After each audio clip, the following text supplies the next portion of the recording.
Here's another update on the YJ Jeep rebuild. It's been a while. So here's a custom spare tire cover we ordered off Amazon. It was cheap. You upload an image, they print it on there, and they ship it to you in a little bag from China.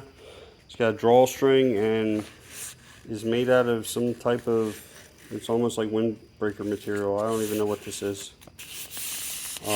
It's very baggy, about the size they said, but I have the little tiny skinny factory spare. So I guess if it was not such a skinny spare, it probably would have filled it out a lot better. You can see the excess string hanging that I have to deal with. What else did we do? So we've also gone and done the hood latches. These are the super cheap stainless ones off Amazon. We've also replaced the radiator because the radiator ended up having a leaking seal on the top bowl. So we bought the cheapest radiator we could that was supposed to be a direct fit off Amazon. It was like $70. Put it in and started to fill it with coolant, and the coolant was running right out the bottom through the seal for the bottom bowl. So that went back. We ordered the one that's $107, I believe, right now. It's GCI brand or CGI brand or something like that. That was an absolute perfect direct fit. So far, no problems. No leaks, no nothing. We also had to replace the heater core hoses. They were still the original hoses, so we got those. For some reason, everybody has those hoses on clearance right now. You can get them stupid cheap.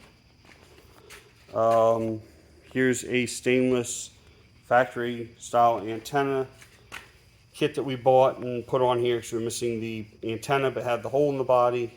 I think that was like 30 bucks off Amazon. What else?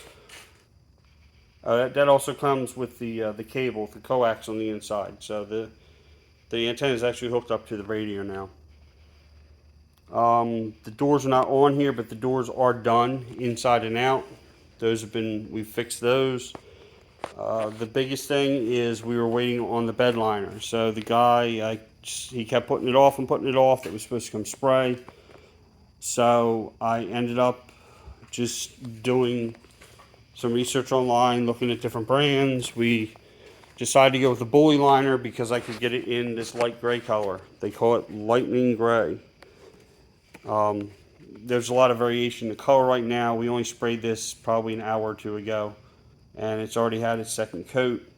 So I'm hoping as it dries, it's going to go one way or the other. It's either going to get lighter or it's going to get the darker. The tailgate, I'm pretty sure, is set up at this point, so it looks like the darker might be where we go as it dries, which is still fine. It's not that dark. I went with the light gray for a couple reasons. I'm doing this as an Islander Jeep, so they should have like a light gray set of padding on the roll bar, light gray carpet if I remember correctly. So I went with the light gray bed liner and I sprayed it with this texture so it almost looks like carpet even.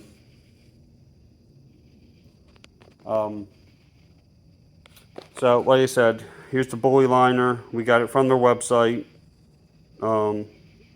It was not donated. We did purchase it. So this is water-based. It's made from recycled tires. When you spray it, it's got a weird like latex paint type smell to it. So you don't need a mask. You don't need gloves. You don't need anything crazy because it's water cleanup. I also sprayed the trans cover for the the shifter cover there. That way it all matches. And I'm hoping that once this cures, and it takes a while, it takes up to 72 hours according to manufacturer in warm weather for this to fully cure. And we're going to push it out in the sun tomorrow, try and help it along. The manufacturer says the more it's in the direct sunlight, the faster it'll cure. So we're gonna hope for the best, try and get it cured so we can get this put back together. If you're going to use this product, it sprays like bed liner, or if you ever spray Body Schultz, it sprays like Body Schultz. I mean, that's actually literally This is the gun that they sell you, and it's pretty much a Body Schultz gun as far as I'm concerned. If you don't know what Body Schultz is, look it up. It's spelled Schultz. It's more of a commercial type of undercoating. It sprays from a bottle, from a gun like that. Like I said, the cleanup was great. The gun cleans up no problem, super easy with water in the sink. It washes right off your hands. Any overspray you get, you just go back after it with some naphtha, and on a rag, it comes right off the paint. I mean, you gotta agitate a little bit, but it comes right off the paint. Just be careful you don't drip any of it on any of the naphtha on this, because it's not cured. The prep is vacuum, wipe everything with acetone, go back and scuff everything with a Scotch-Brite, vacuum again, and then wipe everything down with acetone again. Then, we took some blue painter's tape, taped off the top edge there. We taped off the gasket all the way around on the tailgate. Put a tape line across the door jamb here on the bottom. And the reason I left off the soft top frame so far is because I just took and taped the inside of the lip all the way around on the tub. We took out the gas pedal. This harness is laying out. I just sprayed over all this harness because really it doesn't matter. It's all in conduit. It's taillight harness. I should never have to take the taillight harness out. So the pedals that are there, we taped those up. And I sprayed up as high up as I could get it without making a mess. So the bottom of the heater box was taped. We did get some overspray on that. Like I said, after the second coat was done, I went away for a little bit, came back, and I wiped off the overspray with a rag and naphtha. It's not a big deal. So that's where we are at right now.